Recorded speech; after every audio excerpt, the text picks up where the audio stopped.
Here's my two inspectors again. They're still checking me out. We're here. They're still checking me out. Is it okay if I put the rest of the sheetrock mud up on the ceiling now? Yes, this time. Do you think it's dry enough? Yes. You think so? Okay. Well, here's my last patch. I was letting it dry just a little bit more, and see, there's still a little bit of moisture on it, but it's dry enough. All I'm going to do is put a tight skim on here. See where it's white, where it's whiter than everywhere else? That's all the way dry. But this discoloration, this is still drying a little bit because it's so thin already for skimming. I'm going to put a tight skim on this, and I can feel it, and it feels pretty much like I can wipe over it with my knife. Okay, so at this point I'm going to put a tight skim on just this area. I've got everything else on the ceiling ready to texture.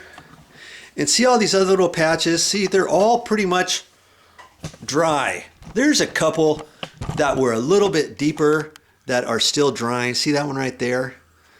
That one's still discolored to a certain extent, and I'll wait for that to dry all the way before I actually put the texture on there. And I'm going to put a skip trowel, but first, my next little project to do is I'm going to put a tight skim on here. I'm using the all-purpose joint compound.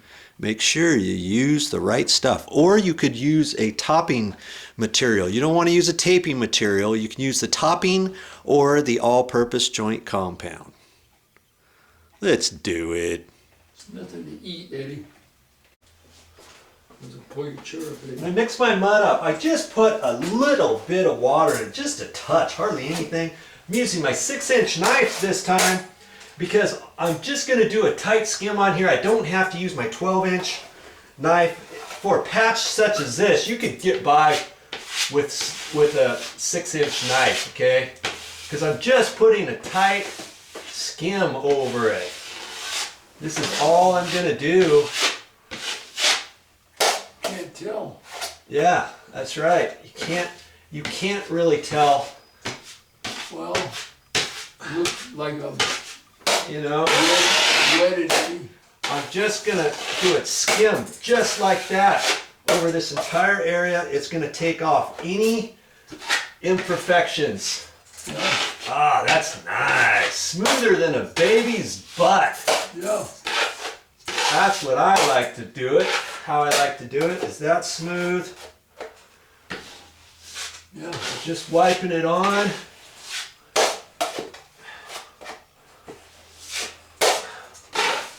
And wiping it off. And this gets out all the imperfections that you thought were going to show on the last coat that you did. Okay, you decide to do one more tight little skim like this, and you'll get it looking primo. Yeah. Yeah.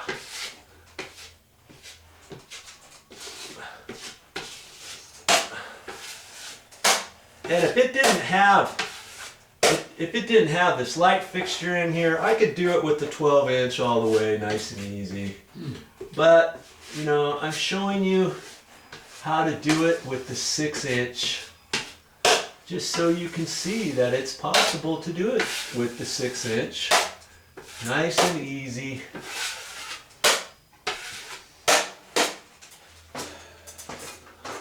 And I can keep moving my ladder back a little bit.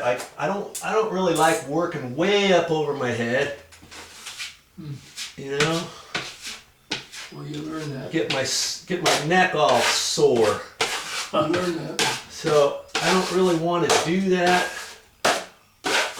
And each time I go over it, you see that I keep wiping it off onto my pan.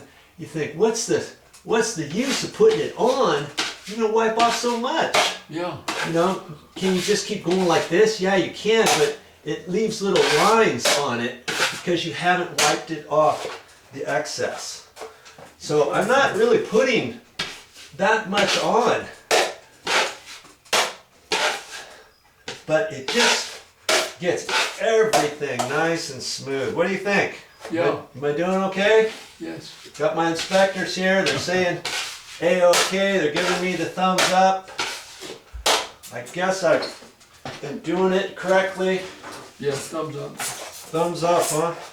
Yep. Okay. Thumbs up, yeah, because you want to go, huh? No,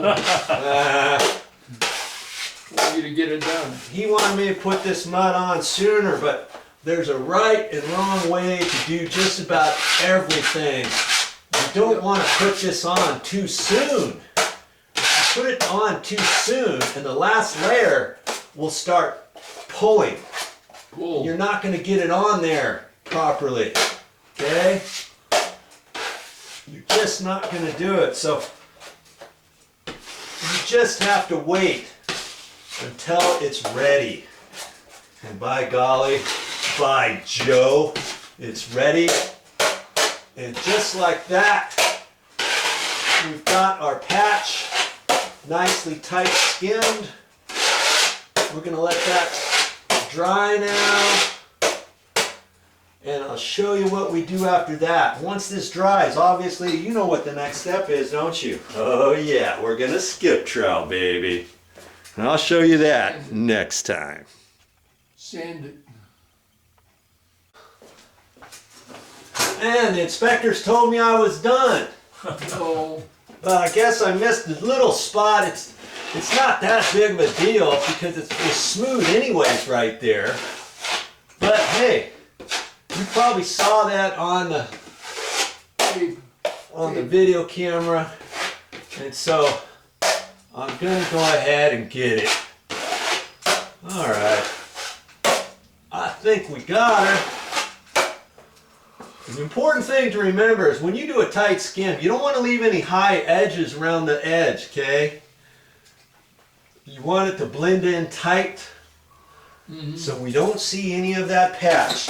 And before we skip trowel, what are we going to do around this edge? If you've been watching my videos, what's the next step after that? Once this dries, we're going to take a wet sponge. We're just going to go around the outside edge and kind of sponge it in so it kind of blends in so that you don't see any of this patch. And that goes for all these small patches too. Do I have to do that? Yes, I have to do that if I don't want any of those patches to show. There's a chance that some of those patches could show if I don't do that. All right, but enough of that. That's for next time. I'm out.